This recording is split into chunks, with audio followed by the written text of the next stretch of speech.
It seems to me like watching him go right now that he's got a couple things going on. He's got nice gaits, like he's got a nice canter and all that stuff, but he's a little distracted and he doesn't understand the contact yet, right?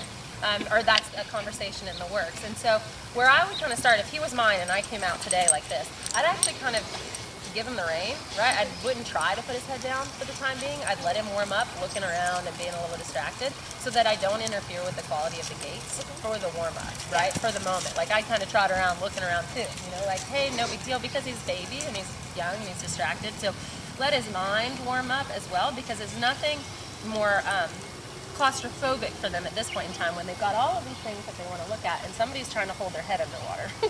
You know, and that's where you're getting a lot of that stuff. And it's not that we don't need to go there, we do, but in the warm-up work, let's start at the, you know, if you get to start this horse from scratch, let's start it from scratch, right? Yeah. And start with some quality of the step. And so then what I would put on top of that are making sure he clearly understands the age for the transition, right? From walk to trot to canter and canter to trot to walk. Then I would go back and start on my connection side of it. You understand? Yeah. And that way too, it's not frustrating for you, right? Because you're in a place where the expectation is less. Let's lower the bar. And that gives you time, right? It gives you time to take things apart, you know, because right now it's a little bit hard on you to try and put everything together when he doesn't really know what's going on. So let's go back and, well, let's talk about it first. When you asked him to go from walk to trot, how do you ask? Put my leg on, like try to push my hands forward a little bit so I'm not blocked, like just encourage him to forward. And sometimes he used to move like right off my leg, like recently he's been like a little, and then he's like, let's canter. Where did that come from? So that's kind of like a new thing he's been doing. Yeah. But so sometimes I'll do like a little, like ask him to step to the side to kind of give a little bit, and then up into the trot. And I ask this because again, it's exactly like you want to make sure that you have a consistent thing, right? That you've got consistent, like don't change, right? If that's the way that you want to ask from the beginning, and he kind of makes mistakes, then stay consistent. You don't have to change too much in the beginning of a simple transition. You know, if you're working on quality, then you add lateral steps and stuff like that. But if you just want his feet to move, right? You close your leg, he's got to go forward. And make sure that you, a little bit, for my trot transitions, I actually think, again, I'm always kind of thinking about opening a door first. So I think about lifting my position a little bit so that he knows that the trot's about to come, and then I think close my leg, right? And if he doesn't go off of that, I would use my sit, right? A little bit. And that is just a simple trot transition, right? Yeah. And then from your trot to canter, how do you ask? Typically, like he's pretty good, like he'll run a little bit of the trot and then pick it up, and then a lot of times if I make sure that I haven't gotten my reins too short, then he canters better. Like he'll pick it up actually pretty balanced. If my hands have stuck up the reins and he wants to kind of flip his head into it. Right, which is a little what we were just talking about. So again, on that front, I would add something to that equation, and that would be flipping my inside hip forward.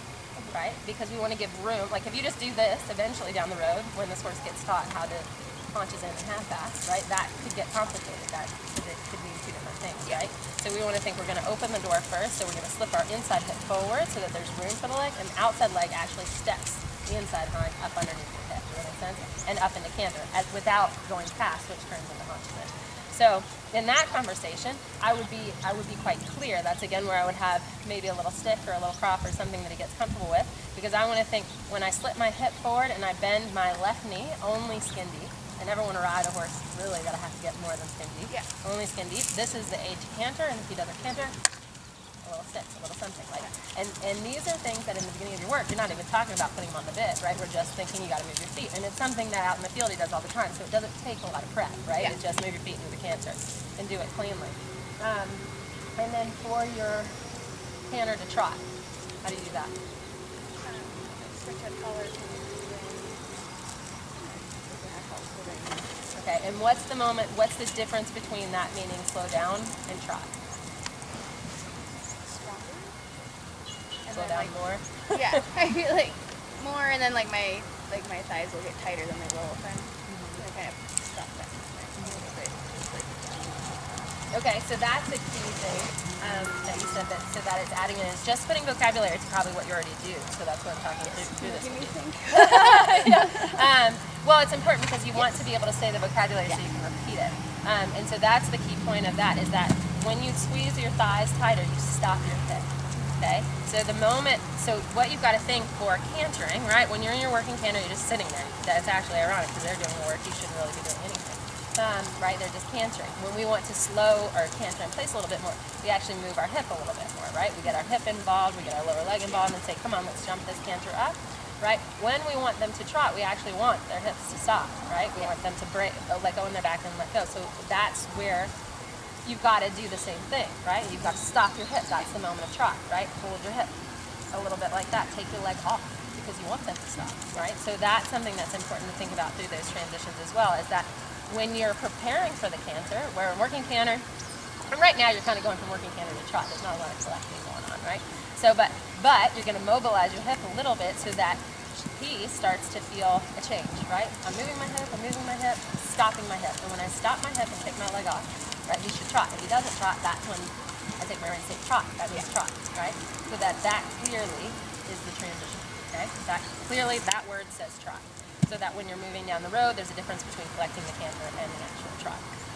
Same thing in your walk transition, right? I actually think a little bit in the walk transition, when I'm going to trot, I raise my toes up a little bit to prepare for it, and then I step down in my stirrup bars to walk, okay? And with the visual in my head, that I'm not crumpling down in the seat, I'm not setting down on the saddle like that, and actually with the visual that I'm almost pushing myself up because I want the back to come up. That's why I usually try and give them some room with my seat so that Absolutely.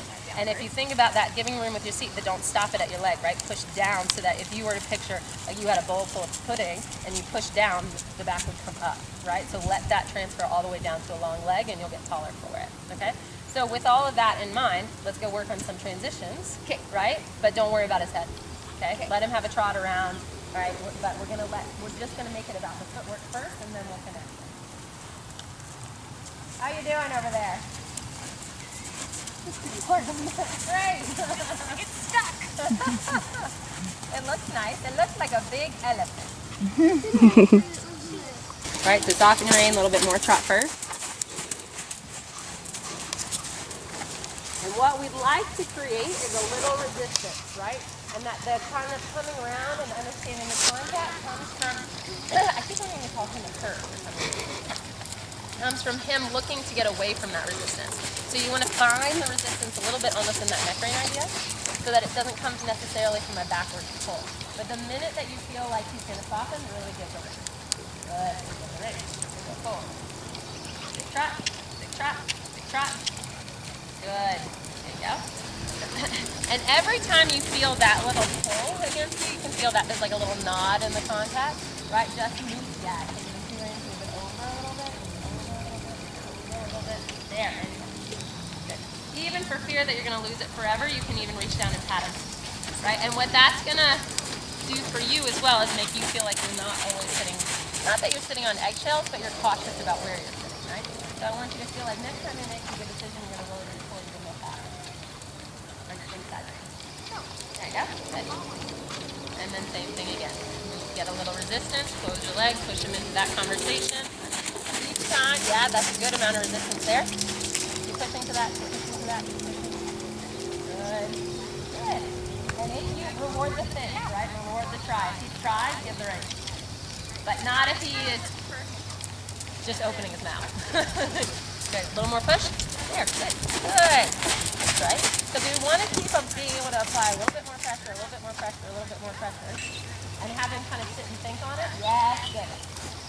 As opposed to kind of checking his head, right? Yeah. Good. Yep, push on that. Push. Close your legs. Solid. Solidify your post in that. So you want to feel like close your lower. Yes, good. Close your lower leg and you get a real solid post. Yep. The rein, keep the contact. Good. Close the leg. Close the leg. A little more push. Good. There you go. Again. Close the leg. And what I like is he's not chucking his head. He's just kind of sitting on the contact. Yeah. Good. Oh, there you go. Good. Super. Super. Super. Good. And from this, we're going to find a place. When you feel like he's nice in the contact, you're going to find your canter. From that same assertive position. So there, did you feel the right pull on the rein? Yeah. Okay, so we're going to go back to the trot and do that again because I want that hook canter transition to not interfere with your contact at all. I don't care if he comes up in the canter transition. Okay? Yeah. Still out in front of you. Make sure that right rein doesn't come back. Out bend your outside leg. Don't pull it dead right. If anything, right, yeah, that's okay. Neck rein a little. And then back to the trot. The position. Good. Find that conversation again. In that canter, try really hard to use the neck rein, not to pull back.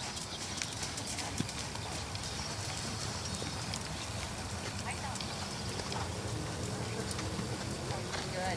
There you go. Position. Bend your left knee. Carry your hand high. Pick your hand up. Pick your hand up. Pick your hand up. Higher. There. Higher. Higher. There. When he goes to check his head like that, or take off, or do anything, pick your hand up and match where he is. Don't pull his head down, right? Because as soon as you match him, he actually went off. Yeah. There you go. Nice. Good. Awesome, Cam. Good. And in this moment, get your hip involved. I was about to say trot anyway. That's okay. Good. Carry your hand here. Carry your hand. Good. Match where he is. Nice. Good. And let's find that transition again. Just because it's really good thing. If you're worried that you're going to pull on that rein and his head's going to come up, just pick your hand up. Yeah. Yeah. Keep your hand up. I know. Don't pull right. There you go. Nice canter. Super canter. Try and turn on your quarter line. Neck rein off the outside rein. There. Super. And then lift. Stop the hip and trot. Good. And then stop the hip and walk. Nice. Trot there. Super. Good. Very good. So those are a couple of technique things, like a couple that we'll play on with your warm-up.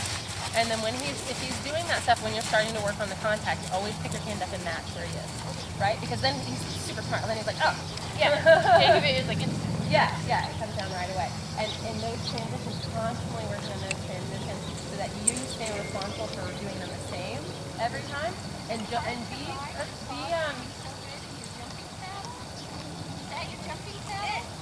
like stay true to that. Don't feel like you have to do it, right? You can learn it. Yeah, figure it out.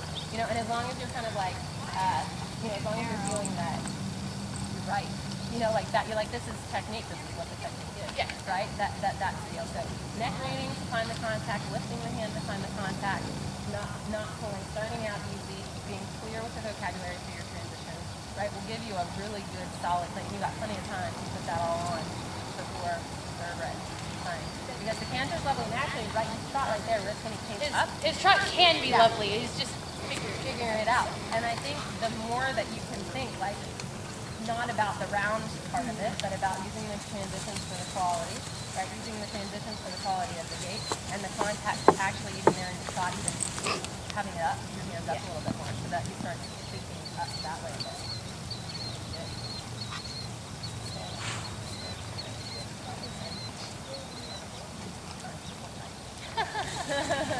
Did you have any questions about that? No, that all totally made sense, and I got it. It was nice to respond so honestly to all of that. So definitely, that was really helpful. So cool. Yesterday, we did some stuff on the ground because he does want to lean in, like even on the ground. You can see it doesn't really, so we're having the stick against him, and he just sit. He was like on my shoulders. Like he'd been perfect for everything else, and then we added like that pressure. And I was like, okay, you get to do that like regularly. Because I've done a lot of other ground work with him, but I hadn't like that specific thing. I was like, oh, like that's kind of the response I get when I'm like, dude, get off my leg. So I'm gonna work on that ground. Yeah, I'm really excited to go home and play with put it all to work. Play with it all. So cool. Good. Super. Thank you. You're welcome.